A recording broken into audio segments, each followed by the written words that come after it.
Ito ang GMA Regional TV News. Balita sa Visayas at Mindanao mula sa GMA Regional TV.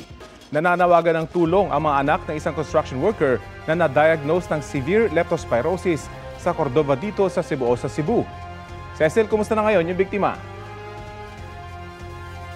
Rafi, kasalukuyang nasa Intensive Care Unit o ICU ng isang ospital dito sa Cebu City ang 57 anyos na biktima.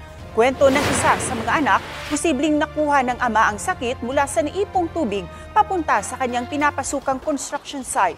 May ilang lugar kasi sa bayan na bahagyang binaha matapos manalasa ang bagyong Tino.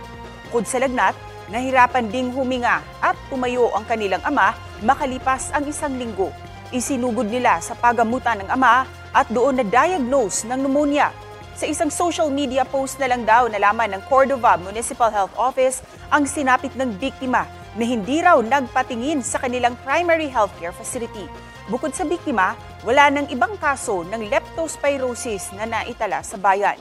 Ayon sa pinakahuling datos ng Cebu Integrated Provincial Health Office, nasa 23 ang naitalang kaso ng leptospirosis sa buong lalawigan ng Cebu.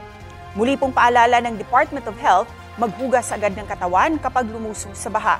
Bantayan kung magkakaroon ng sintomas ng leptospirosis tulad ng lagnat, pananakit ng ulo o ng katawan at iba pa. Uminom ng gamot kontra leptospirosis batay sa ibibigay na reseta ng doktor.